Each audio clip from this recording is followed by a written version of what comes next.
Congress party అధికారంలోకి వచ్చినట్టు ఏమైనా అనిపిస్తున్నా సిద్దిపేటలో మీకు? చిన్న ఒక సామెత ఉంది. స్వతంత్రుడికి బాధ్యతలు ఎక్కువ, బానిసకు బాధలు ఎక్కువ. సిద్దిపేట కాంగ్రెస్లో ఈ పదవులకు కేటాయించే విషయంలో మంత్రుల మధ్య సీనియర్ నాయకుల మధ్యలో పంచాయతీ నడుస్తుంది. ఈ దాకా అందుకే పదవులు వస్తలేమంటే ఏమంటుంది? మనగడ కోసం చేసేవాడు కూడా ఆలోచన. పార్టీని నడిపించే శక్తి వరకు సరైన సమయంలో నిర్ణయాలు తీసుకోగలగాలి. అంటే ఇస్తే పదవులు ఇచ్చి ప్రోత్సహిస్తే ఇక్కడ కొంత కాన్సన్ట్రేట్ చేస్తే మళ్ళీ తిరిగి సిద్దిపేటలో కాంగ్రెస్ జెండా ఎగరేయడం పెద్ద విషయం కాదంటారు. నేను మీకు 100% చెప్పేది మా కార్యకర్తలు తప్పు కలుపుతుంది. కాంగ్రెస్ పార్టీ కూడా బలం కలిగి చెప్తున్నాను. ఇక్కడ జరిగే పోరాటం అంతా మా అధిష్టానం చూపులో జరుగుతుంది. హైదరాబాద్ అధిష్టానంలో జరుగుతున్నది.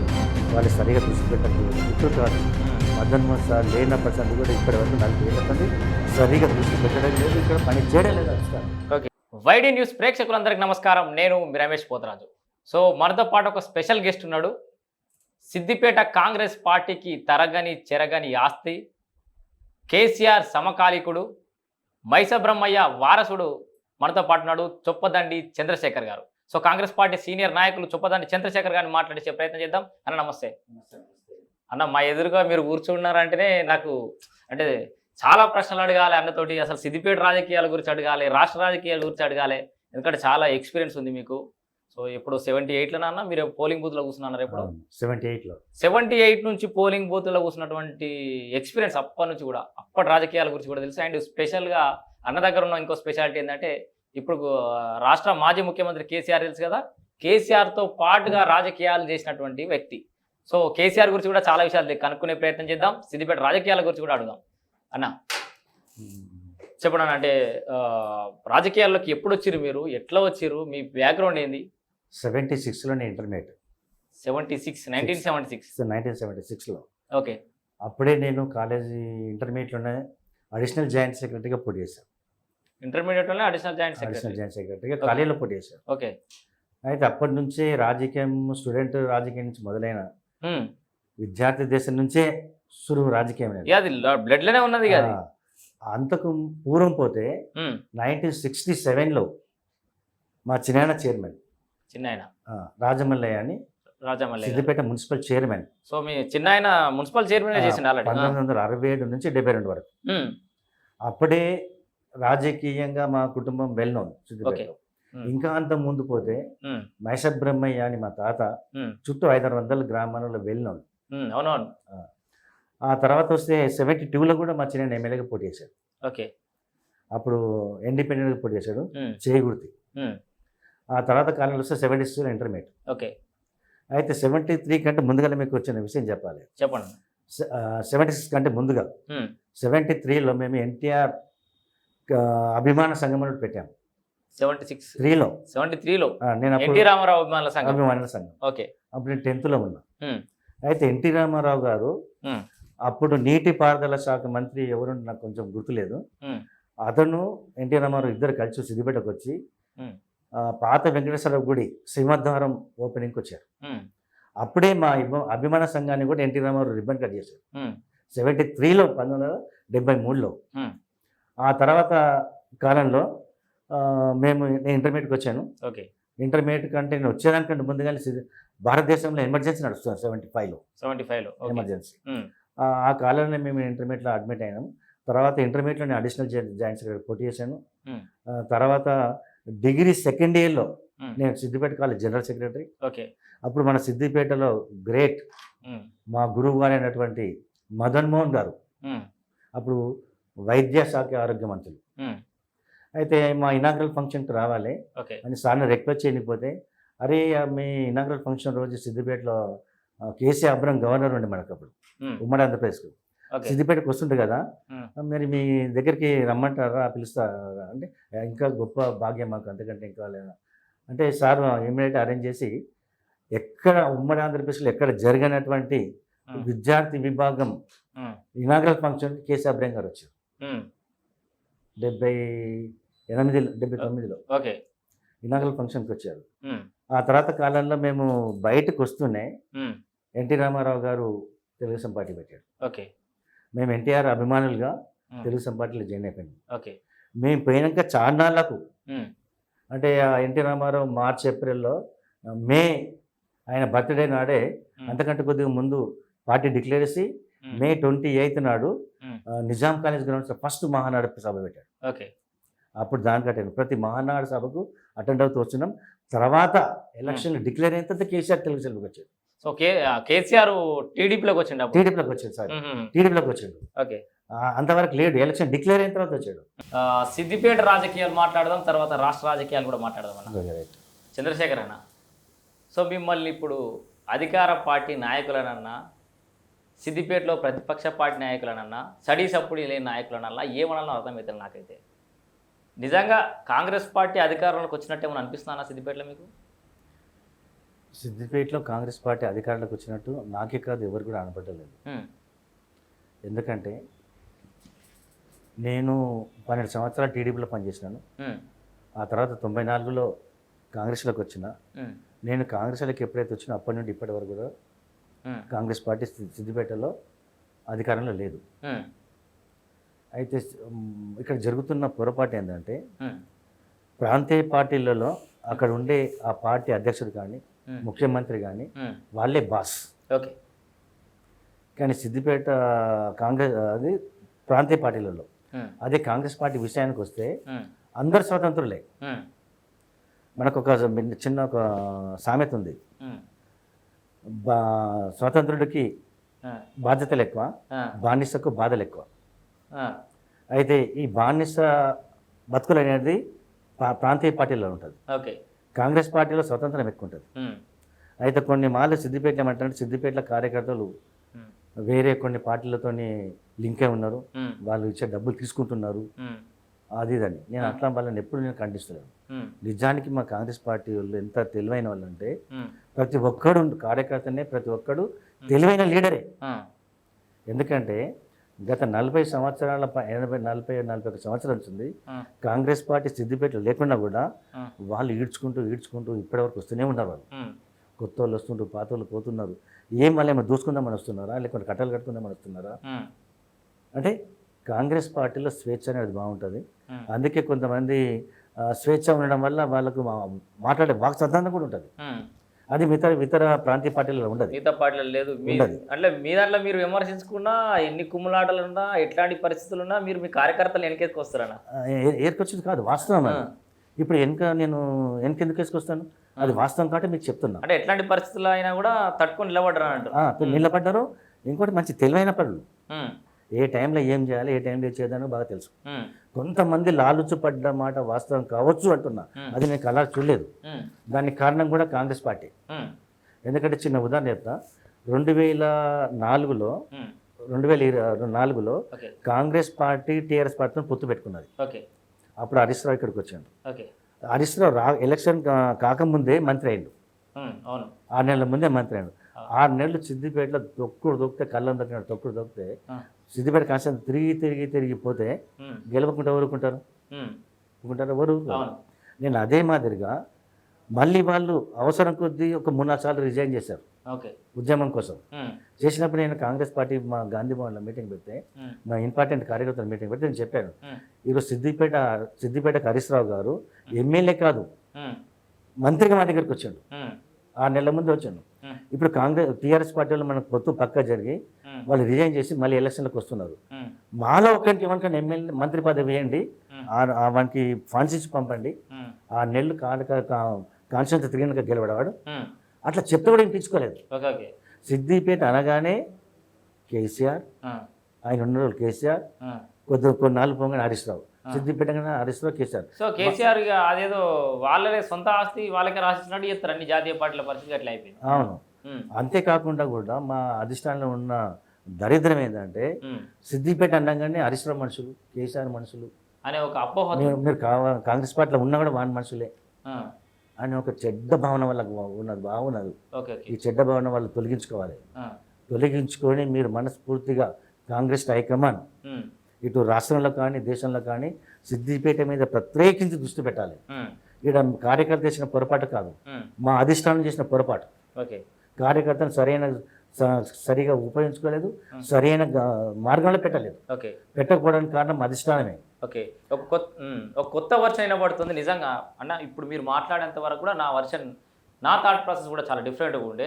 కాంగ్రెస్ పార్టీ గానీ, నిజంగా వీళ్ళు సమర్థులైతే ఎందుకు ఇన్ని రోజులకు నిలదొక్కుకోలేకపోయారు, ఒక్కసారన్నా ఎందుకు అధికారంలోకి రాలేదని ఒక థాట్ నాకు కూడా ఉండేది. బట్ యాజ్ ఎ సీనియర్ లీడర్‌గా ఆయన చెప్తున్నయన్నీ కూడా అరే! వాస్తవమే కదా అని ఇంకో యాంగిల్‌లో కూడా థింక్ చేసే పరిస్థితిలో ఉన్నది.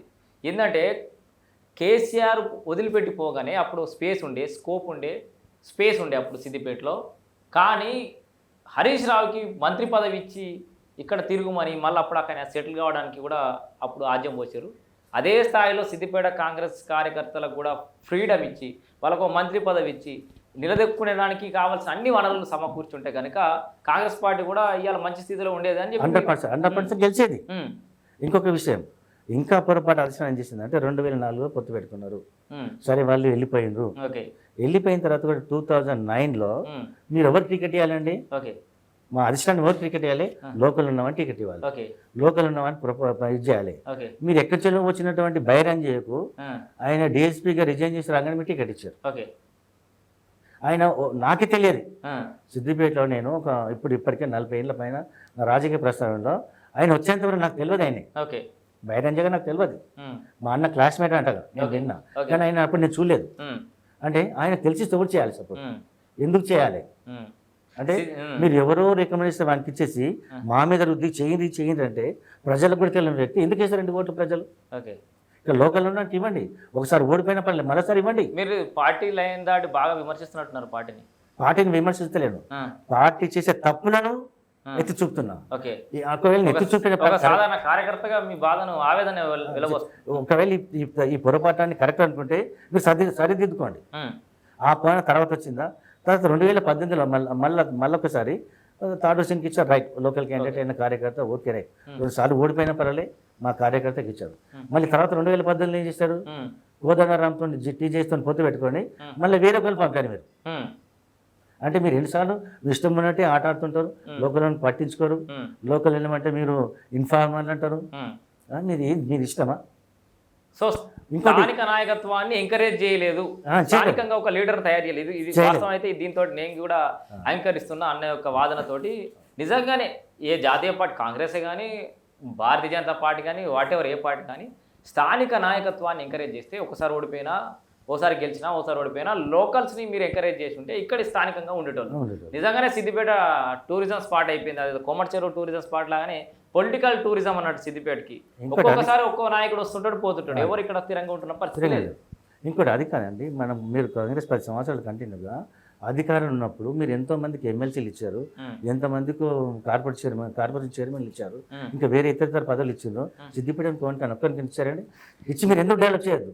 నేను అడగాలనుకున్న ప్రశ్నకు మంత్రి పదవి వేయండి, ఎమ్మెల్సీ ఇచ్చి మంత్రి పదవి వేయండి. ఇక్కడ ఎమ్మెల్యే గెలవకపోవచ్చు అండి, మా ఎమ్మెల్సీ ఇచ్చి మీరు మంత్రి పదవి వచ్చు కదా. పార్టీని ఇక్కడ మాలోకానికి కష్టపడుతుండే కదా, పార్టీకి జీవం పోయొచ్చు, ఇక్కడ జీవం పోయొచ్చు కదా, ఎందుకు చేయలేదు అప్పుడు? కానీ రాజశేఖర రెడ్డి గారు ఉన్నప్పుడు గ్రేట్ ముఖ్యమంత్రి అయితేనే, కానీ ఆయన దృష్టిలో చాలా ఆయన 2వ సారి వచ్చినప్పుడు ఆయన దృష్టిలో వచ్చిందన్నారు. ఇక్కడ నుంచి సిద్దిపేట కాన్స్టిట్యూన్సీని పట్టించుకుంటా అని ఒక మాట అందరిలో అనడానికి విన్నాము. నిజంగా అతను ఉంటే అతను అన్న మాట కొద్ది రోజులకి ఆయన జరిగిపోయింది. కానీ ఒకవేళ ఉన్నట్టుంటే అప్పుడే చాలా రోజుల క్రితం మనం అధికారంలోకి వచ్చేది. సో ఒక అధికార పార్టీ తలుచుకుంటే ఒక్క నియోజకవర్గం మీద గట్టిగా కాన్సన్ట్రేట్ చేయడం పెద్ద విషయం కాదు. ఎందుకంటే ఏళ్ళకేళ్ళుగా ఒకే పార్టీ జెండా మోస్తున్న జనాలు మోయాల్సిన పరిస్థితులు ఏర్పడ్డాయి ఇక్కడ. ఎందుకంటే ప్రత్యామ్నాయ శక్తులు కనబడతలేవు. గుడ్డి కంటే మెల్లనయం అన్నట్టు, గుడ్డోడు కనబడతలేడు, గున్నోడు కనబడతలే అన్నట్టు ఒకే పార్టీ కనబడేటప్పటికీ ప్రత్యర్థులు ఎవరు బలంగా కనబడకపోయేసరికి ప్రతిసారి జనాలు అటే జయగొట్టాల్సిన పరిస్థితి అయితే ఏర్పడుతుంది. ఈ 20-30 ఏళ్ళ జాడ్యం పోవాలంటే ఇక్కడ స్థానిక నాయకులు ఎంకరేజ్ చేసి వనరులు సమకూర్చి బాగా ఎంకరేజ్ చేస్తే కనుక ఇక్కడ ఈ గడ్డ మీద కూడా వేరే జెండా ఎగరేయడం పెద్ద విషయం కాదని చెప్పేసి అయితే సీనియర్ పార్టీ నాయకులు అయితే అంటున్నారు. ఇంకొకటి అంటే మీరు చాలా మందికి ఇక్కడికి ఊతపదం అయిపోయింది సిద్దిపేట కాన్స్టిట్యూన్సీలో. ఇక్కడ లీడర్లు లేరు, ఇక్కడ ఎవరికి అంత సమర్థత లేదు, ఎవరికి అంత యోగ్యత లేదు. చాలా పొరపాటు అండి. నేను చెప్తున్నాను, ఒక వార్డు మెంబర్ కానటువంటి వాడు మన ఉమ్మడి ఆంధ్రప్రదేశ్లో ముఖ్యమంత్రి అయ్యాడు. ఆయన జీవితంలో వార్డు మెంబర్ కూడా కాదు, ఈ రాష్ట్రానికి, ఉమ్మడి రాష్ట్రానికి ముఖ్యమంత్రి అయ్యాడు ఎన్టీ రామారావు. ఎంత సమర్థవంతంగా రాష్ట్రం నడిపింది కూడా తెలుసు. ఒక ఎన్టీ రామారావు రావడం వల్ల దేశ చరిత్రలోనే ప్రచార స్టైల్ మారింది, లీడర్ల యాటిట్యూడ్ మారింది. రాజకీయం అంటే ఏంది, ప్రజల మీటింగ్లు ఎట్లా పెట్టాలి, ఎట్లా ప్రొసీడ్ కావాలి, ప్రచార రథాలని ఎన్నో రకాల కొత్త కొత్త విధానాలు వచ్చింది. ఆయన ఏ జీవితంలో ఆయన ఏ ఒక్క గ్రామానికి కానీ ఒక రాష్ట్రానికి ఎక్కడ కూడా అధికారంలో లేడు, వార్డు మెంబర్ కూడా కాదు, కనీసం కౌన్సిలర్ కాదు, ఏది కాదు, డైరెక్ట్ ముఖ్యమంత్రి. అట్లాగే మా సిద్దిపేట కార్యకర్తలు ఒక్కొక్కరు జెమ్స్, రత్నాలు, చాలా తెలివైన వాళ్ళు. ఈ రోజు కనుక మీరు డైరెక్ట్ సేమ్ చేస్తే కూడా నడిపించే శక్తి మా సిద్దిపేట కార్యకర్తల్లో ఉంది. మీరు మీ దగ్గర తప్పెట్టుకోండి, మమ్మల్ని అనడం పొరపాటు. నేను ఇప్పుడు ఛాలెంజ్ చేస్తున్నా, మీరు నాకు అధికారం ఇవ్వండి, నేనేదో అధికారం అంటే నేను నాకు బాధ్యతలు అప్పచెప్పండి, నాకు ఒక చిన్న టౌన్ ప్రెసిడెంట్ ఇచ్చాడు నాకు. మా సిద్దిపేటలో ఏ కార్యకర్తను అడగండి, సమర్థవంతంగా నిర్వర్తించిన, సమర్థవంతంగా అందరినీ ఒక గాడి నడిపిన. హరీష్ రావు అసలు ఎదుర్కొన్నాం. సిద్దిపేటలో ఎక్కడ జరిగినటువంటి రచ్చబండ కార్యక్రమం సిద్దిపేటలో 33 వార్డులకు 30 వార్డులు సక్సెస్ఫుల్గా జరిగినాయి. ఎక్కడ జరగలేదు రచ్చబండ కార్యక్రమం. అట్లా జరిపించినాం. సమర్థులైనటువంటి కార్యకర్తలు మా దగ్గర ఉన్నారు. మాకు బాధ్యతలు అప్పచెప్పండి, మేము ఖచ్చితంగా నిర్వహిస్తాం. మీరు మమ్మల్ని ఏలాగా చేస్తే మేమెందుకు పట్టించుకోవాలి? సో నాయకత్వ లోపం లేదు, సమర్థత విషయంలో ఏం తక్కువ లేదు. సో అంత కమిట్మెంటు, అంత కసి మా దగ్గర ఉంది, కానీ కావాల్సినంత సపోర్ట్ రావట్లేదని అయితే సీనియర్ పార్టీ నాయకులు అంటారు. నిజంగా అది అంటే నేను ఇప్పటివరకు చేసిన ఇంటర్వ్యూలో కూడా చాలామంది అదే అడుగుతున్నా. ఇప్పుడు మిమ్మల్ని కూడా అడగకముందుకే మీరు సమాధానం చెప్పారు. ఏంటంటే ఈ నామినేటెడ్ పదవులు ఏదని ఇచ్చి పార్టీ నిలదొక్కునే విధంగా, కార్యకర్తలు నిలదొక్కునే విధంగా పార్టీలు అయితే ముందుకు పోలేదు. ఇప్పటికే 7.5 అయిపోతుందన్న. ఇక మరి ఇంకెప్పుడు వస్తాయని ఆశిస్తున్నాను. ఈ నామినేటెడ్ పదవులు ఏమైనా ఇచ్చే అవకాశం కనబడుతుంది ఆ కాంగ్రెస్ పార్టీ? మరి మేము ఇంతకుముందు ఒక మాట చెప్పినాం, కాంగ్రెస్ పార్టీలో స్వేచ్ఛ బాగా, పోటీతత్వం కూడా బాగా. ఓకే. ఒక చిన్న సిద్దిపేటలో ఒక సుడా చైర్మన్ ఉన్నది. అయితే సిద్దిపేట సుడా చైర్మన్ సిద్దిపేట పరిధి మట్టుకే ఉండేది. అవును. ఇప్పుడు మనం పేపర్లో కానీ వార్తలు వినడం ఏంటంటే సిద్దిపేట జిల్లా మొత్తం అయింది. అవును. అంటే దాదాపు ఒక 20-30 మంది కూడా పోటీ పడుతుండొచ్చు. అవును, పోటీ పడుతుండొచ్చు. అయితే కొన్ని కారణాల వల్ల ఎంపిక తొందరగా లీడర్కి జరగవచ్చు. ఓకే. కానీ నాకు తెలిసి కాంగ్రెస్ పార్టీ అధికారంలో చెప్పి దాదాపు 16 నెలలు 15 నెలలు అవుతుంది. మీరు ముందు ఒక 6 నెలలు కనుక ఎవరినొక్కరిని ఎంపిక చేసి అది సుడా చైర్మన్ చేస్తే 2 సంవత్సరాలు 3 సంవత్సరాలు ఉంటుంది. ఆ తర్వాత మళ్ళీ ఇమ్మీడియట్గా మీరు ఇంకోటి చేస్తే ఇవాళ మనకు డబల్ నాయకులు వెళ్ళేవాళ్ళు. ఇద్దరు నాయకత్వం బలోపేతం అవుతుండే. మీరు పోటీ పడుతున్నప్పుడు కూడా అధిష్టానము కొంతమంది 10 మంది అప్లికేషన్స్ పెడితే 10 మందిని కూర్చోటి మీ అందరికి ఒక్కరికి రాదు, ఒక్కరికి వస్తే మీ అందరు కలిసికట్టుగా పనిచేయాలి, మీకు ఫ్యూచర్లో ఇంకెళ్ళైనా సర్దుతాం అని నచ్చజెప్పి కనుక పంపితే అందరు వినే కార్యకర్తలు, అందరు వినే లీడర్లే. అందుకని వాళ్ళు అది అంత ఇంట్రెస్ట్గా సిద్దిపేట పైన తీసుకుంటలేరు. ఇప్పటికైనా సిద్దిపేట కనుక అధిష్టానం ఇంట్రెస్ట్ తీసుకుంటే నేను ప్రామిస్ చేస్తున్నా, ఖచ్చితంగా చెప్తున్నాను, మళ్ళీ అధికారంలోకి వస్తాం. ఎందుకంటే ఇప్పటికూ హరీష్ రావు అతను కూడా గొప్ప వ్యక్తి కాదంటలేను, నాకంటే వయసులో చిన్నవాడే, కానీ ఆయనకు అనుభవం బాగుంది. వాళ్ళ మామ మంత్రి కావడం, తర్వాత తెలంగాణ ఉద్యమంలో పాల్గొనడం, ఆ తర్వాత కూడా ఇప్పుడు 20 ఏళ్ళ సంది 21 సంవత్సరం ఆయన ఎమ్మెల్యేగా మంత్రిగా పనిచేసిన అనుభవం ఉంది, బాగానే పనులు చేసిండు. అయినప్పటికీ కూడా మనం అధికారంలో ఉన్నాము, మేము చేయగలము హరీష్ రావు కంటే చెప్పే దమ్ము ధైర్యం మాకుంది. మాకు ఇవ్వండి, ప్రోత్సహించండి, బరాబర్ చేస్తాం. ఎందుకు కాదని, ఎందుకు మాదే లేదు? వీళ్ళు ఏమన్నా కేసీఆర్, హరీష్ రావు, మిగతా ప్రతిపక్షాన్ని ఎక్కించాలి మగుల మీద నిలబడ్డరా? వాళ్ళు ఎట్లా వచ్చి మేము ఎట్లా వచ్చాము? అసలు మీరు ఇప్పటిదాకా గొప్ప చెప్పిన ఎన్టీ రామారావు కూడా ఓడిపోయాడు కదా, అంటే రాజకీయాలు ఇందిరాగాంధీ ఓడిపోయింది. ఎవరేమన్నా ఇక్కడ శాశ్వతంగా ఉంటాం? ఇక్కడ శాశ్వతంగా నేనే శాశ్వతం అని రాసుకున్నాడు అన్నారా? ఎవరు లేరు రాజకీయాలలో. బండ్లు ఓడలు ఎన్టీ రామారావు ఓడిపోయాడు, రేవంత్ రెడ్డి కూడా ఓడిపోయాడు, కామారెడ్డి రేవంత్ రెడ్డి కూడా ఓడిపోయాడు, కేసీఆర్ కూడా ఓడిపోయాడు కదా. ఆయన అదే కేసీఆర్ ఓడిపోయాడు, రేవంత్ రెడ్డి ఓడిపోయాడు.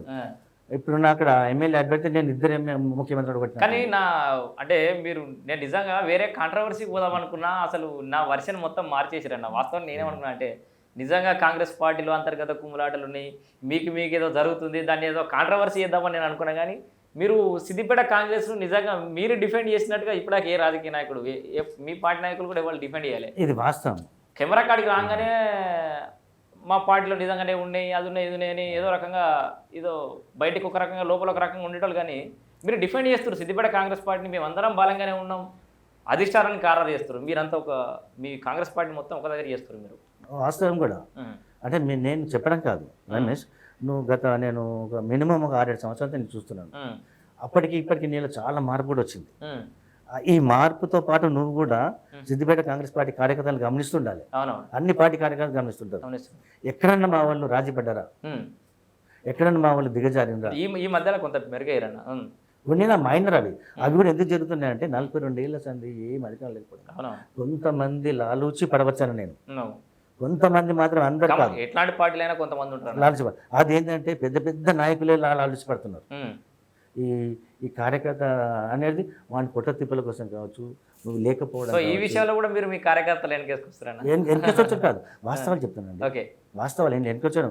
ఎవరు అందరు నా తమ్ముడు. ఏదేమైనా సరే అన్న, ఇప్పుడు మీరు ఈ పంచాయతీ విడిచిపెట్టేద్దాం, మీరు అసలు మీరైతే కాంట్రవర్సీ పోతలేరు, పంచాయతీ పోతలేరు, మేమంతా ఒకటే, మాకు అవకాశాలు రావాలంటారు.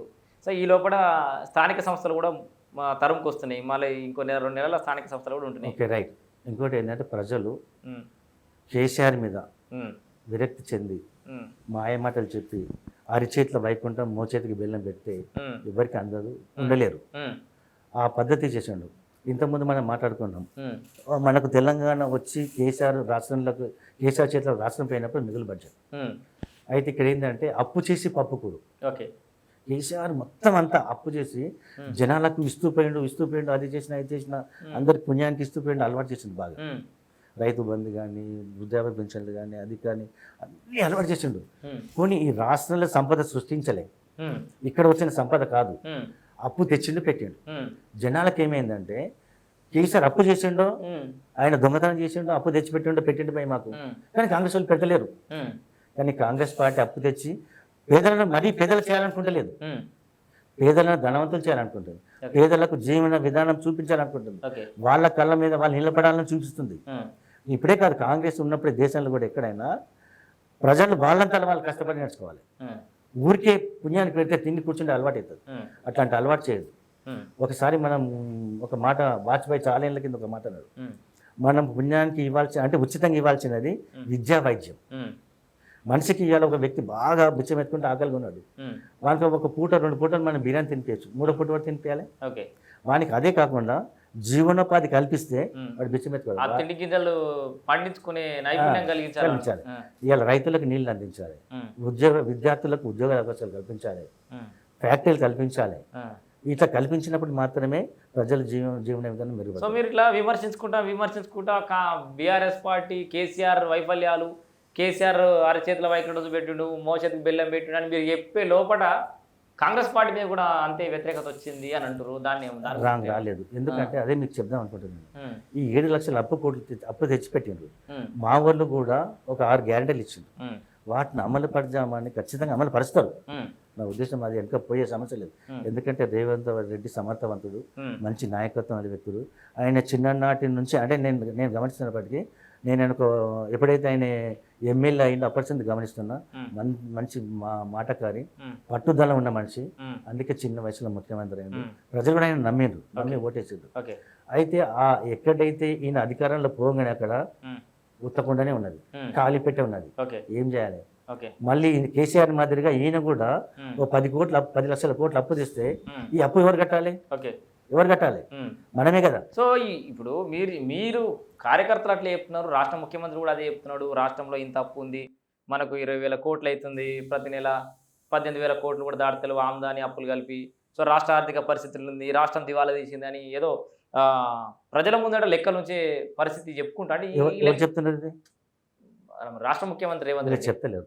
వాళ్ళు అనేది ఒకటే, మేము ఇక్కడికి వచ్చే వరకు ఖాళీ పెట్టే ఉన్నది, డబ్బులు ఏం లేవు, పైసలు లేవు పెట్టాలి. అదే ఆర్థిక పరిస్థితి ఆర్థిక పరిస్థితి బాగాలేదని చెప్తూ సంక్షేమ పథకాలు ఎగ్గొట్టే ప్రయత్నం చేస్తుంది. సంక్షేమ పథకాలు ఎగ్గొట్టలేదు, సంక్షేమ పథకాలు అమలు చేయాలంటే డబ్బులు కావాలి.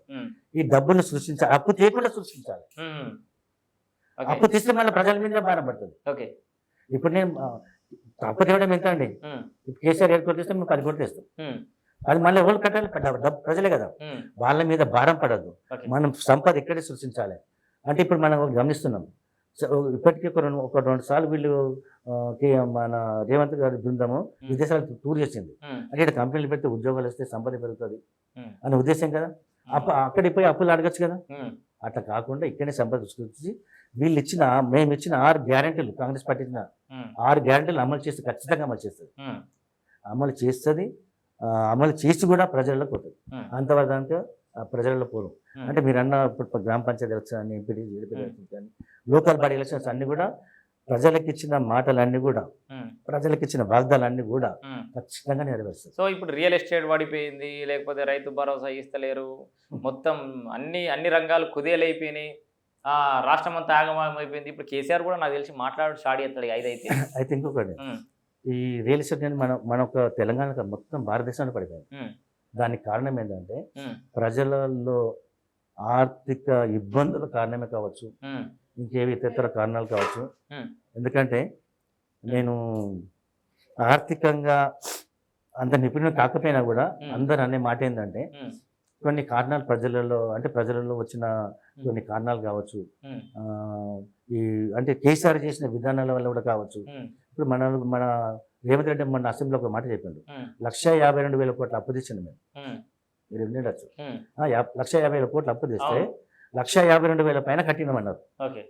అంటే ఇది ఎవరు చేసిన అప్పు కట్టినారు? వీళ్ళు ఉమ్, కేసీఆర్ చేసిన అప్పే కట్టారు కదా. ఉమ్, అంటే ఇక్కడ ఆ అప్పు కడుతూ, మిత్తి కడుతూ, అసలు కడుతూ మళ్ళీ ఇక్కడ సంక్షేమ కార్డు నడిపేయాలి. ఉమ్, నడిపేయాలంటే అప్పు చేయకుండా తేవాలంటే ఎన్ని ఇబ్బందులు అవుతాయి. ఉమ్, అందుకనే ఆచితూచి అడిగేస్తుంటుంది ఉమ్, ఇప్పుడున్న ప్రభుత్వంలో ఉండే ముఖ్యమంత్రి, మంత్రులు, ఉమ్, ఎమ్మెల్యే కూడా చాలా తెలివైన వాళ్ళు. ఉమ్, ఎక్కడ కూడా తొందరపడడం లేదు. నువ్వు ఏదో అన్నవు కదా అని ఉమ్, ఉరిపిరికి అప్పు తెచ్చే పరిస్థితి లేదు. మన డబ్బులు మనమే సర్దుబాటు చేసుకుందాం.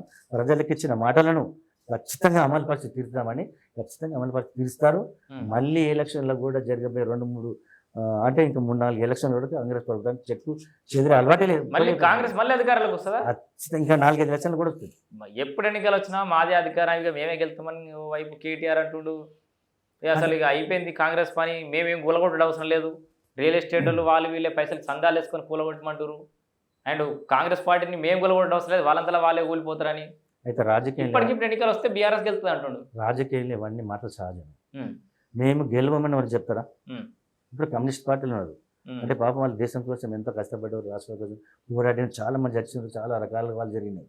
వాళ్ళు ఎన్నికలు పోటీ చేస్తున్నారు, ఉమ్, మేము అధికారంలో వస్తామని చేస్తున్నారు వాళ్ళు. ఉమ్, అంటే వాళ్ళ ఉనికి కాపాడడానికి, ఉమ్, ప్రజలకు వాళ్ళను 1-2-3 ఎమ్మెల్యేల ప్రజల చైతన్యం నింపడానికి, ఉమ్, మా సేవ మా కర్తవ్యం మేము నిర్వహిస్తామని వాళ్ళు చేస్తున్నారు. ఉమ్, కొన్ని వేరే రాష్ట్రాల పార్టీలు కూడా మన దగ్గర పోటీ చేస్తున్నాయి. ఉమ్, బీఎస్సీ వచ్చి పోటీ చేస్తున్నారు. ఓకే. ఇంకా వేరే ప్రాంతీయ పార్టీలు వచ్చి పోటీ చేస్తున్నాయి. ఉమ్, వాళ్ళు మేము గెలిస్తే అధికారంలోకి వస్తామన్నా ఉమ్, లేదు. ప్రజల కోసం అవకాశం ఇస్తే చేస్తాం, ఉమ్, అవకాశం ఇస్తే సేవ చేస్తాం ఉమ్, అని వాళ్ళు చెప్తున్నారు. అదే మాదిరి కేసీఆర్ కూడా అంతే. ఉమ్, ఇప్పుడు ఏ పార్టీలు మేము అధికారంలో రామంటారు? ఓకే. ఎవరైనా అధికారంలోకి వస్తామంటారు. ఇప్పుడు కేసీఆర్ నిజంగా మేము అధికారం రాము అన్నాడు అనుకో, ఉమ్, మాకు అంత లేదన్నాడు అనుకో, ఉమ్, అన్ని ఉండాలి అందరూ వెళ్ళిపోతుంటారు. ఓకే. ఉంటారా? ఉమ్, ఇలా లేనప్పుడు ఇంకో దాంట్లో పోదాం. ఉమ్, న్యాచురల్గా ఎవరైనా కార్యకర్తలు కానీ, లీడర్లు కానీ ఇంకా ఎదగాలని కోరుకుంటారు, కానీ ఇళ్ళనే ఉండి కిందికి పోదాం అనుకుంటారా? ఉమ్, ఒకవేళ నిజంగా మేము అధికారం రామన్నారు అనుకో వెళ్ళిపోతూ ఉంటాం. ఉమ్, ప్రజలలో కూడా ఏంటంటే గాంభీరం, మేకపోతే గాంభీరం. ఉమ్, అధికారంలోకి వస్తాం మేము 100 సార్లు కింద సార్లు నిజంగా టీఆర్ఎస్ పార్టీ అధికారంలోకి వస్తే అదిరా. ఉమ్. ఓకే అన్న, రాష్ట్ర రాజకీయాలు కాసేపు పక్కన పెడదాం. రాష్ట్ర రాజకీయాలు కామన్గా అందరూ మాట్లాడేటి కామన్ వర్డ్స్ ఉంటే ఎక్కడికి పోయినా. యాజ్ ఏ సిద్దిపేట లీడర్గా, సో ఈ కొత్త పాత కార్యకర్తల మధ్యలో సమన్వయ లోపం ఏమైనా ఉందా? ఇప్పుడు మీ పార్టీలో కూడా చాలా కొంతమంది వచ్చారు. మీరు ఇప్పుడు మీ మాటలు చూస్తే మీరు అందరినీ సమర్థిస్తారు, అందరికీ కాంగ్రెస్ పార్టీని నిలబెట్టాలనే కోరిక ఉంది, అందరికీ ఆ కసి ఉంది, ఆ కమిట్మెంట్ ఉందని మీరైతే చెప్తున్నారు. సో ఏదైనా పదవులు ఇచ్చే క్రమంలో ప్రియారిటీ ఎట్లా ఉండాలని కోరుకుంటున్నారు మీరు? పాత వాళ్ళకి ఇప్పుడు కొత్త వాడు సమర్థులు వచ్చిననుకో, వానికి పదవి ఇస్తే మీరు యాక్సెప్ట్ చేస్తారా? వాళ్ళతో కలిసి నడిచే పరిస్థితి ఉందా? అయితే కాంగ్రెస్ పార్టీలో ఒక సిద్ధాంతం ఉంది, ఉమ్, కష్టపడే వానికే ఉమ్, పదవి. ఉమ్, అది మంచి మాట. ఓకే. కొత్తగా వచ్చిండా, ముందుగా వచ్చిండా, తర్వాత వచ్చిందా లెక్కలేదు.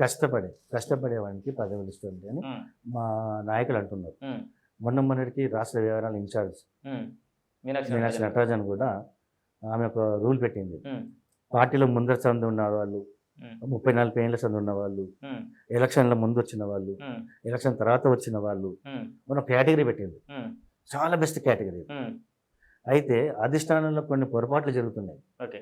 ఈ పొరపాట్లన్నీ మీనాక్షి నటరాజన్ వల్ల ఉమ్, నశించిపోతాయేమనిపిస్తుంది, ఆహా, మళ్ళీ తిరిగి మంచిగా అయితేనేమనిపిస్తుంది. ఆహా, ఎందుకంటే నిజంగానే మీనాక్షి నటరాజన్ చెప్పినట్టుగా ఉమ్, చాలా కాలం నుంచి పనిచేస్తున్న కార్యకర్తలను లీడర్లను మీరు గుర్తించండి.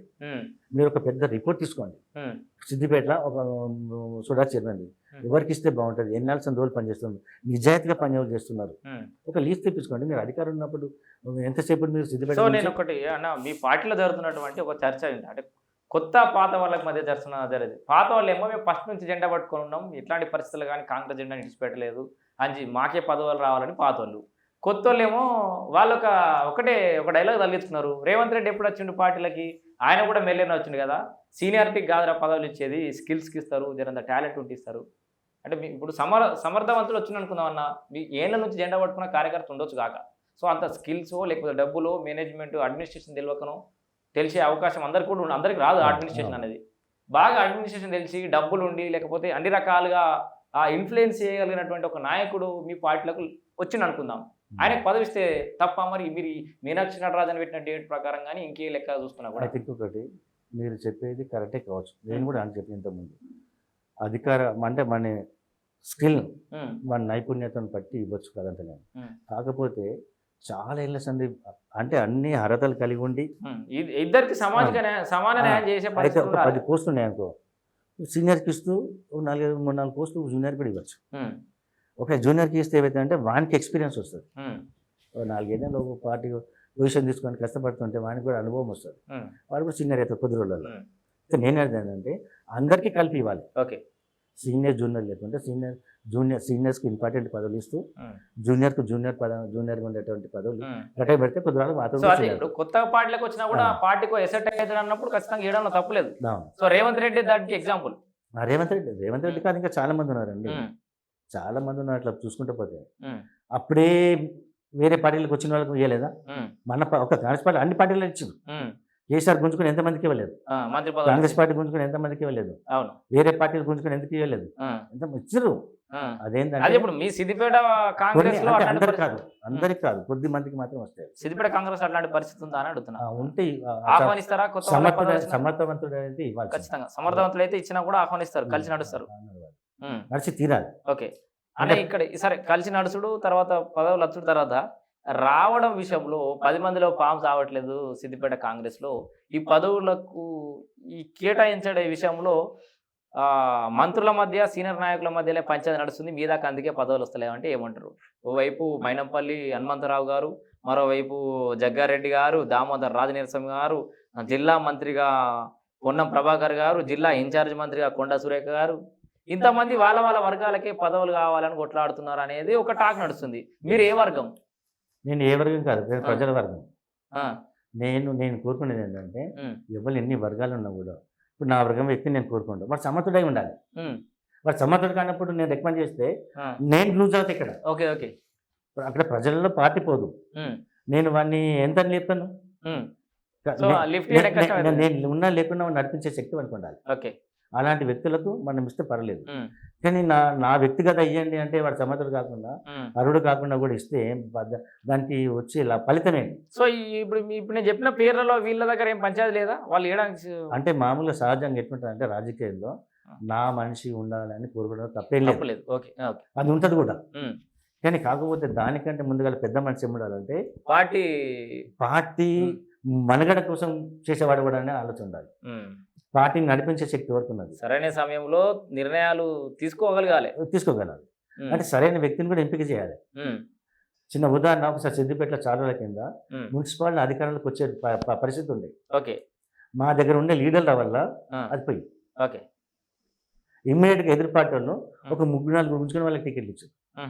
ఆ 3 మా దగ్గర ఉంటే వాళ్ళు గెలిచేటోళ్ళు, మళ్ళీ వాళ్ళతో పాటు ఇంకోళ్ళు కూడా గెలిచేవాళ్ళు. సిద్దిపేట మున్సిపాలిటీ మన హస్తగతం అయ్యేది. కాంగ్రెస్ పార్టీ అలాంటి పరిస్థితి ఉండే దాన్ని చెడగొట్టింది. అంటే వాళ్ళు చెడగొట్టింది ఏంటంటే వాళ్ళ వ్యక్తులను పెట్టాలని తపన కొద్ది పెడితే వాళ్ళు ఓడిపోయారు, ఆ వ్యక్తి ఇంకోటి మీద పడి వాడు కూడా ఓడిపోయారు. అంటే ఇది అంటే పైన నాయకులు చేసే తప్పు. అట్లాంటి తప్పులు జరగకుండా వాళ్ళు చూసుకోవాలి. సమర్థించడానికి బాధ్యతలు అప్పచెప్తే సిద్దిపేటలో తిరిగి రాజకీయం అధికారులు చాలా easy. So still Siddipet Congress కి ఆ ఛాన్సెస్ ఉన్నాయి, ఎప్పుడు ఉంటాయి. ఓకే, సో మీ అధిష్టానం కూడా మీరు కోరుకున్నంత ప్రోత్సాహం అందిస్తే, పదవులు ఇచ్చి ప్రోత్సహిస్తే, ఇక్కడ కొంత కాన్సన్ట్రేట్ చేస్తే మళ్ళీ తిరిగి సిద్దిపేటలో కాంగ్రెస్ జెండా ఎగరేయడం పెద్ద విషయం కాదంటారు. నేను మీకు అప్పటిసని చెప్పేది అదే.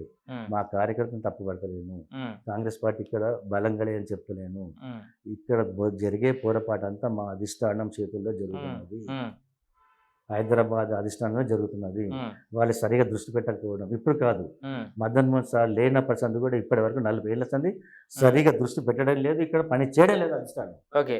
కాంగ్రెస్ కర్తలు ఇప్పుడు సిద్ధంగా ఉన్నారు, ఉమ్, రేసు గుర్రాలు ఎక్కువ ఉన్నారు. ఉమ్.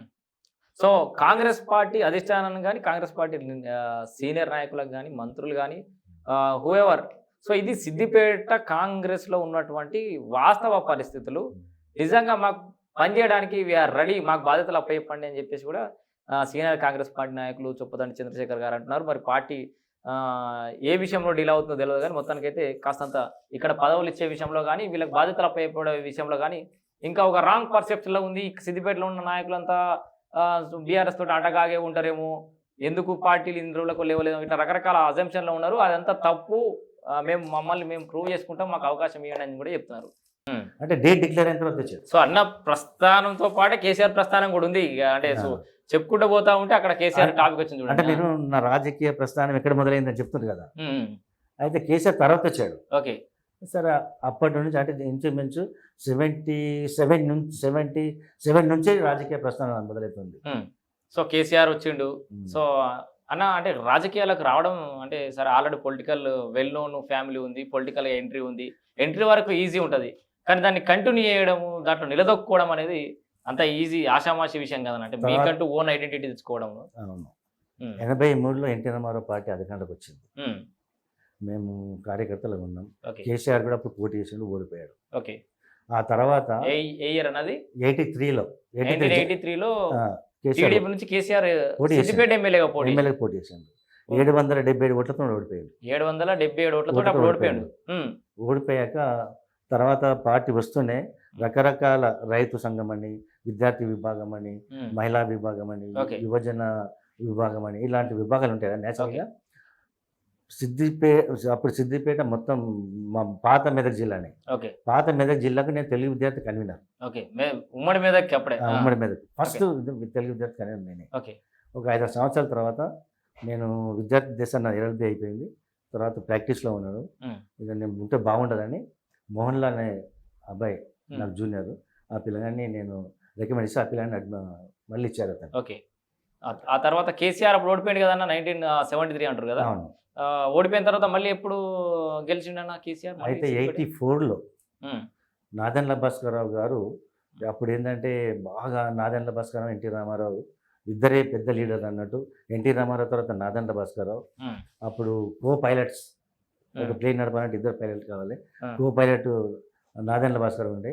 నాదెండ్ల భాస్కరరావు ఆనాటి కాంగ్రెస్ ప్రభుత్వం అయిన రాజీవ్ గాంధీ, ఇందిరాగాంధీ ప్రధానమంత్రి ఉంటారు. 1984లో నాదెండ్ల భాస్కరరావు గారు, ఎన్టీ రామారావు ఇద్దరు కో పైలట్స్ అండి. ఒక ప్లేన్ నడవాలంటే 2 పైలట్స్, ఇద్దరు కో పైలట్ కూడా కావాలి, పైలట్ కో పైలట్ ఉండాలి. అట్లా NT Ramarao, Nadendla Bhaskar pilot co pilot అన్నాడు. ఎన్టీ రామారావు తర్వాత అంతటి గనుడు నాదెండ్ల భాస్కరరావు ఉండే. ఓకే. అయితే అప్పుడు ఏమైంది, ఎన్టీ రామారావు గారు తన గుండె ఆపరేషన్ కోసం అమెరికా పోయాడు. ఓకే.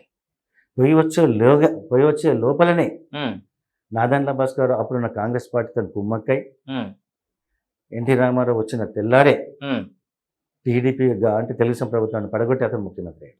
నాదెండ్ల భాస్కర్ ముఖ్యమంత్రి అయ్యాడు.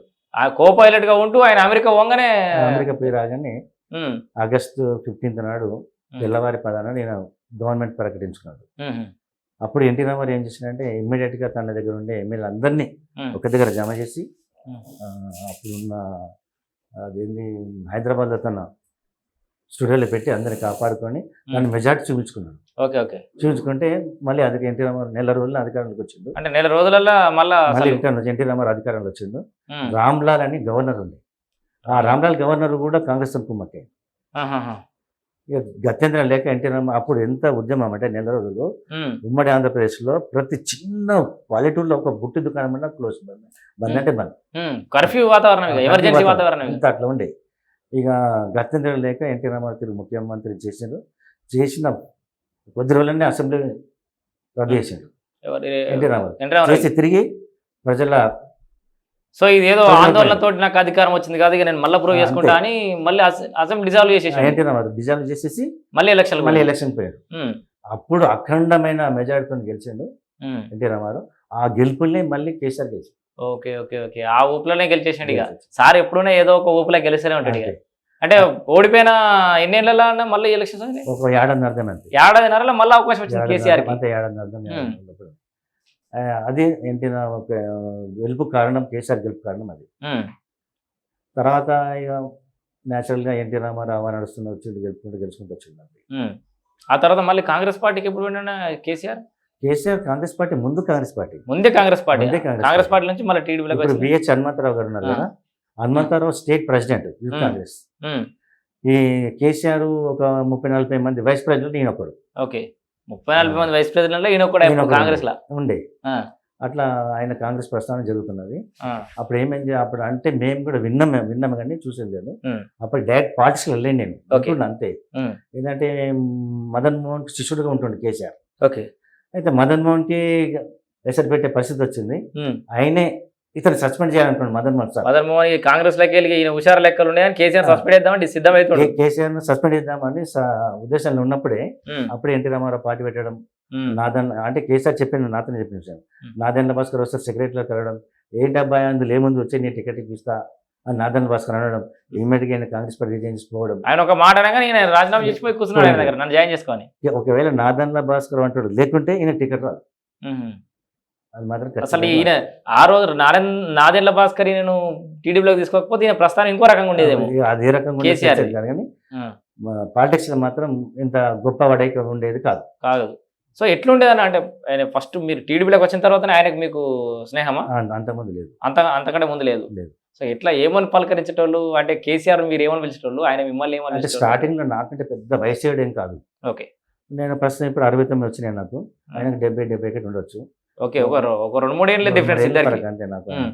అయితే నేను స్టార్టింగ్ లో అతనికి శేఖర్ అని పిలిచేవాడిని. శేఖర్ అని పిలిచాను. నా చుట్టుపక్కల అందరూ కొంత పిల్లలందరూ అన్న శేఖర్ అంటే నేను ఎమ్మెల్యేకి పోటీ చేసి ఎమ్మెల్యే పోటీ చేసి బాగుంటుందేమో అని నేను శేఖర్ అన్న పిలుచుడు ఇక బాగుండండి. ఒక హోదా వచ్చిన తర్వాత పిలవాల్సి వస్తుంది. అంటే అంతకుముందు బాగా పరిచయం లేదు కదా నాకు. ఎట్లా ఉండేదన్న ఆయన వ్యవహార శైలి ఇప్పుడు? అంటే ఎమ్మెల్యే గెలవక ముందు కానీ గెలిచినప్పుడు కానీ ఎట్లా డిఫరెన్స్ చూపెట్టేది? అంటే ఎట్లా మాట్లాడేది, పలకరింపు ఎట్లుండేది? ఆయనకు అలవాట్లు ఏమన్నా దూరాలవాట్లు ఎట్లాంటివి ఉన్నాయన్న హ్యాబిట్స్? బయట పెద్ద ప్రచారం నడుస్తుంది కదా, ముఖ్యమంత్రి అయిన తర్వాత కూడా ఆగలే అది. ఇప్పుడు కూడా తాగుడు బాగా తాగుతాడని, రకరకాల ఏదో బిజినెస్లు చేసిండని. అయితే మాకు కూడా 82 డిసెంబర్లో పరిచయం. అయితే ఆ తర్వాత అంతకుముందు మేము వినేది ఏంటంటే దుబాయ్ పైరవులు చేసేవాడు. దుబాయ్ పైరవులు ఒకసారి కేసీఆర్ నాకు చెప్పాడు, ఈ రాజకీయం ఎంట్రీ ఎట్లా జరిగిందంటే గులాం నబీ ఆజాద్ ఇందిరాగాంధీకి రాజీవ్ గాంధీ వాళ్ళ దగ్గర మనిషి. అతన్ని ఎట్లాగా ఎంపీ చేయాలనే ఉద్దేశం కొద్ది ఆయన మహారాష్ట్రలో ఏదో ఇంటీరియల్ ప్లేస్లో క్యాండిడేట్గా పెడితే బై ఎలక్షన్లో అప్పుడు ఆయన ప్రచారానికి పోయినట్టు పోయి గులాం నబీ ఆజాద్ని బాగా క్లోజ్ చేసుకున్నాడు. రాజకీయ ప్రస్తావన అక్కడి నుంచి మొదలుపెట్టాడు ఆయన. ఆ తర్వాత కొద్ది కాలానికి ఆయన అక్కడ ఢిల్లీలో బాగా పరిచయాలు ఏర్పడిన తర్వాత దుబాయ్ పైరవులు మొదలుపెట్టినాను. దుబాయ్ పైరవులు మొదలుపెట్టినప్పుడు కొంతమందిని పంపాడు, కొంతమంది పంపకపోవడం, కొంతమంది డబ్బులు తీసుకొని ఈయన ఖర్చు పెట్టుకోవడం, డబ్బు లేక వాళ్ళకి పంపించకపోవడం ఇట్లా జరిగింది. ఒక 2-3 ఆత్మహత్య చేసుకున్న డబ్బు లేకుంటే అది ఇదని పుకార్లు ఉండే. కానీ ఏ వ్యక్తి చనిపోయింది, ఎట్లా చనిపోయినది అయితే మాకు నాకైతే డీటెయిల్ తెలియదు. కానీ అందరు అనుకునేవాళ్ళు అంటే దుబాయ్కి ఉపాధి పని కోసం పంపిస్తామని, వీసాలు ఇప్పిస్తా పంపిస్తా అనే ఉద్దేశం కొద్ది ఈయన ఒక ఏజెంట్గా వ్యవహరించింది. ఆయనకు పైన ఎక్కడ ఏజెంట్ ఉన్నారో వాళ్ళని పట్టుకొని ఈయన ఏజెంట్ పనిచేసిండు.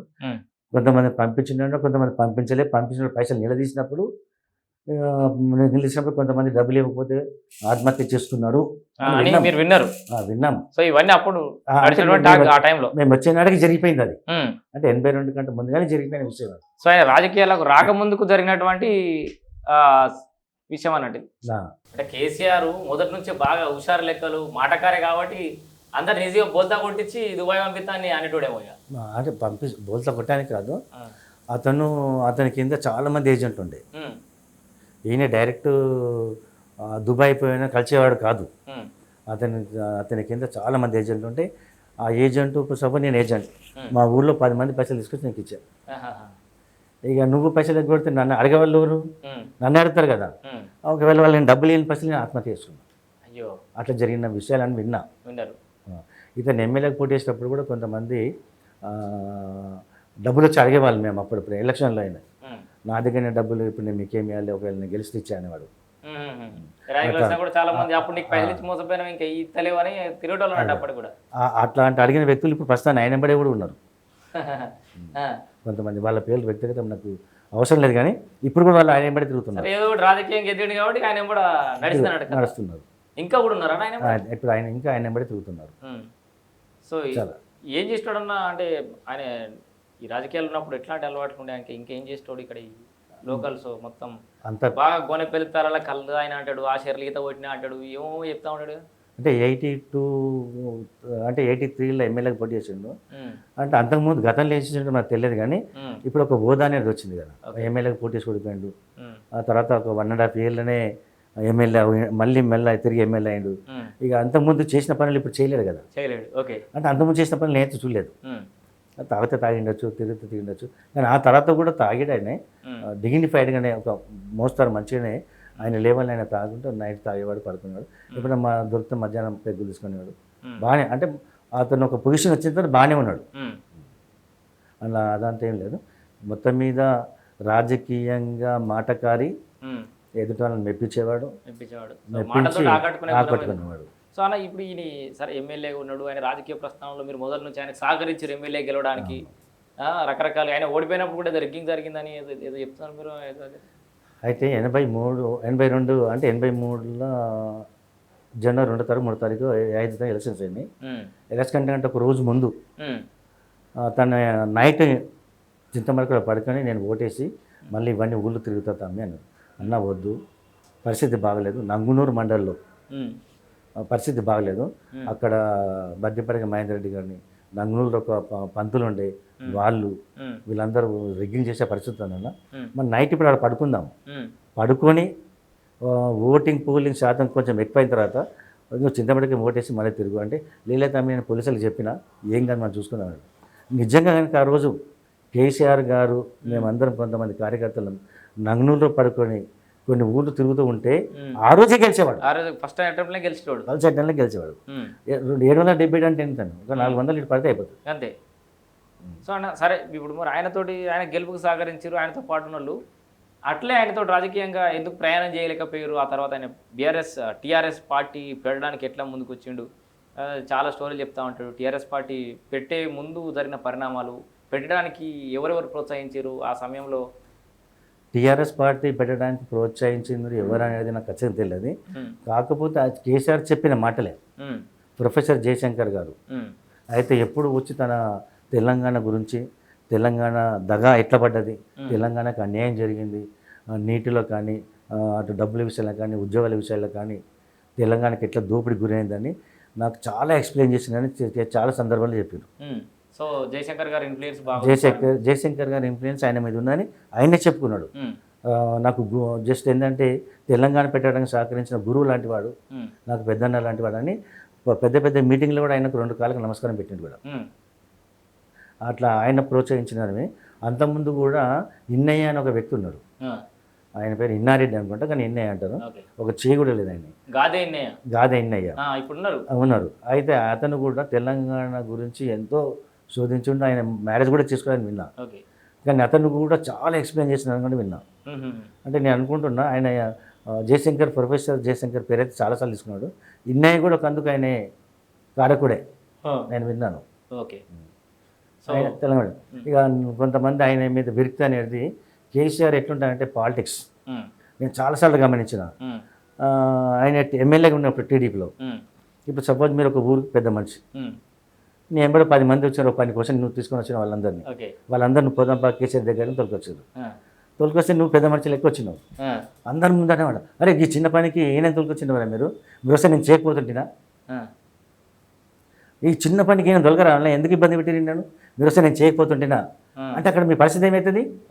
ఈయన వస్తుంది రాకుంటే మన పని చేస్తా అంటుండే కదా, కట్ వాళ్ళందరి ముంగట మీరు వస్తా అంటే నేను చేయకపోతుంటేనా, వీళ్ళకి ఎందుకు ఇబ్బంది పెట్టి ఇతన్ని. ఇప్పుడు రమేష్ 10 మంది 20 మంది ఎందుకు ఎందుకు ఇబ్బంది పెట్టారు అని మీరు అందరూ వస్తే నేను చేయను అంటే ఇప్పుడు పరిస్థితి ఏంది? అప్పుడు నీ పరిస్థితి ఏంది? అంటే వాళ్ళ దృష్టి నువ్వు కట్టే కదా, అట్లా కట్టేసేవాడు తెలివిగా. అయితే అతిగా తెలివి ప్రదర్శించండు. ఇక నా విషయానికి వస్తే నాకు ఒక వ్యక్తిగతంగా నాకు ఒక విషయంలో బాధ పెట్టిండు. నేను ఆ బాధ ఈయన దగ్గర ఉండి భరించడం ఎందుకు, నాకు అవసరం లేదు. నేను 94 ఏం బాధ పెట్టినదన్న మా ప్రేక్షకుల కోసం చెప్తే బాగుంటుంది. అది పర్సనల్ విషయమే, పార్టీ పరమైంది కాదు.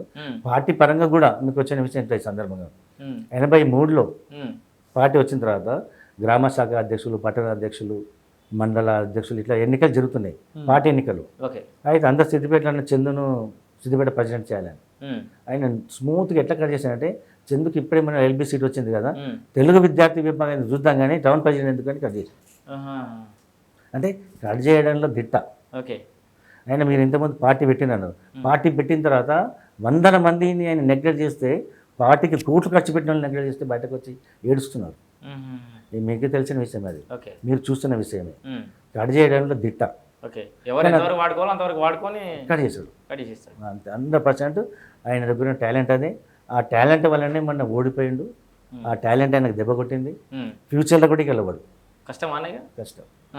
ఎందుకంటే ఒకసారి అతను నమ్మినాడు. మనం ఇంటర్వ్యూ చేసుకునే సమయానికి రజతోత్సవ సభ నడుస్తుందన్న, 25 ఏళ్ళ పండుగ నడుస్తుంది పార్టీకి. 25 ఏళ్ళు నిలదొక్కుంది ఒక ప్రాంతీయ పార్టీ, ప్రత్యేక రాష్ట్ర సాధన కోసం, ఒక ఆశయం కోసం ఏర్పడ్డటువంటి పార్టీ. 10 ఏళ్ళ అధికారం కూడా నడిపించింది. సో ఆ తర్వాత మళ్ళీ కనుమరుగయ్యే అవకాశ పరిస్థితి ఉందంటారా? అయితే మీరు ఇంతకుముందు ఒక మాట అన్నారు, తెలంగాణ ఆశయ సాధన కోసమే కష్టపడ్డారు, అందుకే ఏర్పడ్డదన్నారు. నిజంగానే తెలంగాణ ఆశయ సాధన కోసం ఏర్పడిందని చెప్పుకున్నాం, మాట నిజమే. వీళ్ళు వచ్చిన 10 ఏళ్ళలో తెలంగాణకి ఏం చేసినారో సంగతి కావాలి ఫస్ట్. నిజంగానే వీళ్ళు తెలంగాణకి ఖచ్చితంగా చేస్తుంటే మొన్న ఎన్నికలలో ఎందుకు ఓడిపోవాలి? మొన్న జరిగిన ఎంపీ ఎలక్షన్లో వీళ్ళకి ఒక సీట్ ఎందుకు రాలేదు? మొన్న ఎమ్మెల్సీ ఎందుకు పోటీ చేయలేదు? ఏమనంటే మేము పరిస్థితుల నుంచి మెదులుతాం, మేము ఇప్పుడు అట్లా ఇంట్లో చెప్తుంటారు. సో అధికారంలోకి వచ్చిన తర్వాత వీళ్ళు ఎక్కడి నుంచి వచ్చినాం అనే విషయాన్ని మర్చిపోయారు, మొత్తం మర్చిపోయి ఈ 10 ఏళ్ళల్లో ఎంత దోపిడీ చేశారంటే, అంటే వీళ్ళ చేతికి తెలంగాణలో అధికారం వచ్చేటప్పుడు మనకు మిగులు బడ్జెట్ ఉంది. ఆంధ్ర తెలంగాణ వీటి పెట్టేటప్పుడు ఆంధ్ర మిగులు బడ్జెట్ ఉంది. వీళ్ళు దిగిపోయిన నాటికి 7 లక్షల కోట్ల అప్పు. మనకు అన్న పార్టీ అధికారంలోకి వచ్చి దాదాపుగా 16 నెలలు అయిపోతుంది, 15 నెలలు అయిపోతున్నట్టుంది. సో సంస్థాగతంగా పటిష్టం అయిపోయిందన్న కాంగ్రెస్ పార్టీ. ఎక్కడైతే వీక్ ఉందో అక్కడ కొంచెం స్ట్రాంగ్ అయ్యే దిశగా ఏమైనా అడుగులేస్తుందా పార్టీ?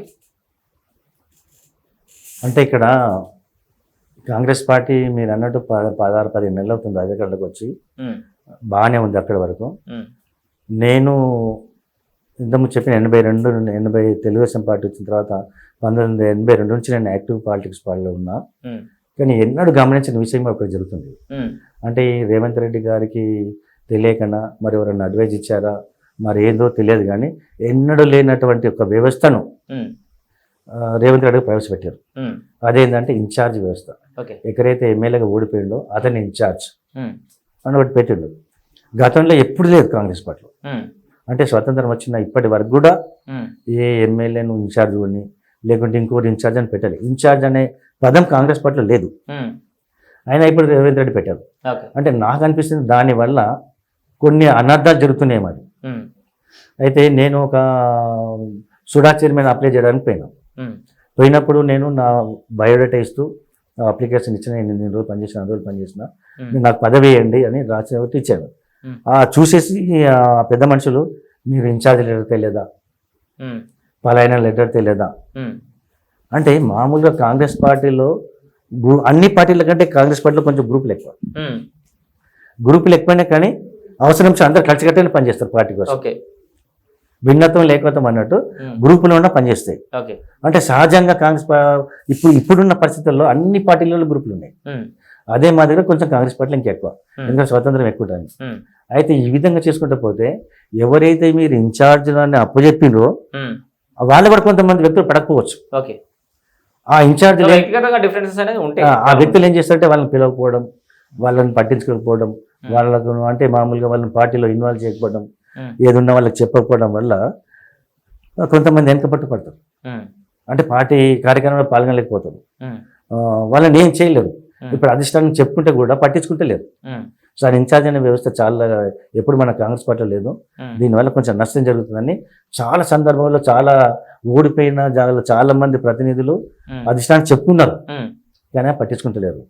కొంతమంది సందర్భాలను తీసేస్తాము, అది కుదురుల మట్టికి అంటున్నారు. అది ముంచుతారా తీస్తారా అనేది అధిష్టానం ఇష్టం. అది దానివల్ల జరిగే నష్టం జరగకముందే సో ఈ ఎన్నికలో వాళ్ళు కీలకంగా వ్యవహరిస్తున్నారా, వాళ్ళ ఒపీనియన్ తీసుకుంటుందా అయితే మీ పార్టీ? వాళ్ళు ఇన్ఛార్జ్ కాబట్టి వాళ్ళ ఒపీనియన్ ఎట్లా తీసుకుంటారు? అంత సమానికులైన వాళ్ళతో సమానికులైన లీడర్లు ఇంకా చాలా మంది ఉంటారు. మరి వాళ్ళ ఒపీనియన్ గంగల పోనే. అతనితో పాటు ఇంకోటి తీసుకొని సరైన నిర్ణయం తీసుకోండి. ఒకవేళ ఈ ఇన్ఛార్జ్ వ్యవస్థ వల్ల నష్టాలు జరుగుతున్నాయని చాలా సందర్భాల్లో చాలా మంది పేపర్ల ద్వారా అక్కడక్కడ విన్నాను. దీన్ని మీరు నివారించగలిగితే, లేకుంటే సరిదిద్దితే చెయ్యండి. లేకుంటే మీరు కోలుకునే లోపల, అధిష్టానం కోలుకునే లోపల జరిగే నష్టం జరగవచ్చు. కానీ దయచేసి అధిష్టానికి నా రిక్వెస్ట్ ఏంటంటే, ఇన్ఛార్జీల వ్యవస్థను నాకు తెలిసినంత తీసేసి పార్టీని అందరి బాధ్యతలు నడిపించే బాధ్యతగా తీసుకోవాలని నా బాధ్యత, అందరి సేవలు తీసుకోవాలని నా బాధ్యత. ఓకే. సో దీంతో పాటు ఇంకా చేరికల విషయంలో కాంగ్రెస్ పార్టీ కూడా వెనుకబడ్డది, అంత దూకుడా వ్యవహరించలేదు అని అంటే ఏమంటారు? అంటే అధికారులకు వచ్చిన ఊపిలోనే చాలా మంది సర్పంచ్లు, ఎంపీటీసీలు, జెడ్పీటీసీ స్థాయిలు, మాజీ మిగతా పార్టీకి సంబంధించిన వాళ్ళే కావచ్చు, బలం పెరిగేది కదా, వాళ్ళందరినీ ఎందుకు చేరికలు తీసుకోలేకపోయింది? స్థానిక సంస్థాగతంగా ఎందుకు బలం చేకూరే అవకాశం ఉన్నా కూడా దాన్ని వదిలేసుకుంది కాంగ్రెస్ పార్టీ అంటే? లేదు, వదులుకోలేదు. అంటే మన సిద్దిపేటని మీరు చూస్తున్నాం. మనం ఏంటంటే సిద్దిపేటలో హరీష్ రావు బలవంతుడు అని ఇంతకుముందు చెప్పుకున్నాం. మనం హరీష్ రావు చాలా బలవంతుడు, గొప్పోడు, అన్ని విధాల సమర్థుడు అని మేము చెప్పినాం. సిద్దిపేట పరిస్థితి వస్తే అన్ని జాగాలల్లో చేరారు. జెడ్పీసీలు చేరేరు, ఎంపీటీసీలు చేరేరు, సర్పంచులు చేరేరు. లేని గ్రామం లేదు, లేని కాన్స్టిట్యున్సీ లేదు, అన్నిటి దగ్గర జమారు. లేకుంటే ఇంతకంటే మనం ఎలక్షన్స్ కంటే ముందు గల కాంగ్రెస్ పార్టీ మీటింగ్లు కండక్ట్ చేస్తే లక్షల మంది వచ్చారు. దాదాపు 50,000 మంది వస్తారంటే 2 లక్షల మంది వచ్చిన మీటింగ్లు ఉన్నాయి. 2 లక్షలు వస్తారంటే 7 లక్షల మంది వచ్చారు కూడా. అట్లా జరిగింది. అంటే సిద్దిపేటలో మనకు కనిపిస్తలేదు కాబట్టి రాష్ట్రం అంతా అట్లుంది అనుకోవద్దు.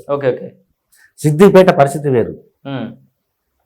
సిద్దిపేట 42 సంవత్సరాల నుంచి ఒక కబంధాస్తాలు ఇరికిపోయింది. అండ్ ఈ సంవత్సరం ఈ 4 గంటలకు నాయకుడు మళ్ళీ 4 గంటలకు ఇంకో నాయకుడు ఉంటాడు. అంటే వీళ్ళ చెర నుంచి బయటపడాలంటే, ఆ పెద్ద వాళ్ళ నుంచి బయటపడాలంటే చిన్నవాళ్ళు కొద్దిగా భయపడుతుంటారు. ఇంకొకటి, మా దగ్గర ఉండే నాయకత్వాన్ని కూడా వాళ్ళు రావాలని గమనిస్తారు. ఎప్పుడైతే ఆ పెద్ద వాళ్ళని ఎదుర్కొనేంత శక్తి,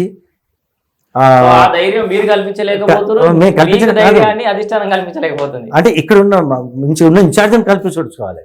వాళ్ళు ఎవరిని చూస్తారు? ఇప్పుడు సపోజ్ నేను టీఆర్ఎస్లు ఉన్నా, మీరు టీఆర్ఎస్ మీరు రావాలనుకుంటే ఎవరిని చూస్తారు? మీరు ఇప్పుడు ఎవరికి అధికారం ఉంది? ఇక్కడ ఇన్ఛార్జ్ అనే వ్యవస్థకు అధికారం ఉంది. మీరు వాళ్ళని చూసి వస్తారు కదా. మీరు వాళ్ళకే భయపడుతుంటే వాళ్ళు ఏం చేయలేరని నువ్వు అనుకుంటే వాళ్ళు ఎప్పుడు రావాలి? అంటే రాష్ట్రం మొత్తం మీద అన్ని గ్రామాలలో, అన్ని కాన్స్టిట్యున్సీలో వచ్చారు. ఒక సిద్దిపేటలనే కొంచెం జరగకుంటుంది. అది ఎందుకనేది అధిష్టానం తెలుసుకోవాలి. ఎక్కడ తప్పు జరుగుతుంది, ఏ వ్యక్తి వల్ల రాలేకపోతున్నారు, ఆ వ్యక్తికి ఉన్న లోపాలు ఏంది, మరి ఇక్కడ ఇన్ఛార్జ్ వ్యవస్థ దగ్గర జరుగుతుందా, లేకుంటే మిగతా కార్యకర్తల దగ్గర జరుగుతుందా? ఇది సరిదిద్దుతే ఖచ్చితంగా సిద్దిపేటలో ఈ ఒక 1-2 నెలలు సరిదిద్దండి, ఒక 4-5 నెలల సిద్దిపేట అన్ని పార్టీలు ఖాళీ. సో చూద్దాం. అంటే రాబోయే స్థానిక సంస్థల ఎన్నికలలో మీరు ఏ పార్టీ ప్రభావం చూపెట్టబోతున్నారు, తర్వాత ఆ వెంటనే జరగబోయే మున్సిపల్ ఎన్నికలు కూడా ఉన్నాయి. సో మున్సిపల్ ఎన్నికలలో ఎట్లాంటి ప్రభావం చూపెట్టబోతారు అనేది వేచి చూద్దామన్నా. అంటే మీ పార్టీ అధిష్టానం కూడా మీకు ఏ రకమైన ప్రోత్సాహం అందిస్తుంది అనేది కూడా ఎదురు చూద్దాం. రానున్న రోజులలో కాంగ్రెస్ పార్టీ మరి పుంజుకుంటుందా లేదా సిద్దిపేటలో? ఇప్పటికైతే కాస్తంత గాడిన పడింది, కొంత దిగ్విజయంగా అయితే ముందుకు పోతుంది. మనకు కూడా పరిస్థితులు, ఆ వాతావరణం అయితే కనబడుతుంది. అండ్ సీనియర్ నాయకులు చొప్పదండి చంద్రశేఖర్ గారి మాటలు కూడా వినబడుతున్నాయి. సో వారు జెన్యున్గా పార్టీ యొక్క పరిస్థితిని చెప్పుకుంటూ వచ్చారు, పార్టీ కార్యకర్తలను డిఫెండ్ చేసుకుంటున్నారు. మా అందరి దగ్గర కసి ఉంది, పని చేస్తున్నాం, మాకు పూర్తి స్థాయిలో అధిష్టానం కూడా సహకరించాలని కూడా చెప్తున్నారు. సో ఏది ఏమైనా మరి సిద్దిపేట 15-20 ఏళ్ల నుంచి దాదాపుగా ఒకే పార్టీ జెండా ఎగురుతున్నటువంటి మరి సిద్దిపేట గడ్డ మీద కాంగ్రెస్ పార్టీ జెండా ఎగురదా? మరి ఇక్కడ పార్టీ నాయకులకు వాళ్ళు వీళ్ళైతే ఓపిక పడుతున్నారు. మరి ఈ నామినేటెడ్ పదవుల విషయంలో మరి ఎప్పుడు ఈ సందిగ్ధం అనేది వీడబోతోంది. ఆ చిక్కుముళ్ళు ఎప్పుడు విడిపోతాయి, ఎప్పుడు వీళ్ళకి పదవులు వస్తాయో మనం ఎదురు చూద్దాం. మొత్తానికైతే సిద్దిపేట సంబంధించిన నాయకులంతా కూడా 1000 కళ్ళతో ఎదురు చూస్తున్నారు బాధ్యతల కోసం. వాళ్ళు పదవుల కంటే కూడా బాధ్యతల కోసం అని ఎదురు చూస్తున్నామని అయితే చెప్తున్నారు. చూద్దాం. థ్యాంక్ యూ అన్న. Thank you. నమస్తే. Thank you. చాలా థ్యాంక్ యూ. మీ ప్రేక్షకులందరికీ కూడా నన్ను పిలిచి మీరు ఇంటర్వ్యూ ఇచ్చినందుకు మీ ప్రేక్షకులకు మీకు అందరికీ ధన్యవాదాలు. Thank you.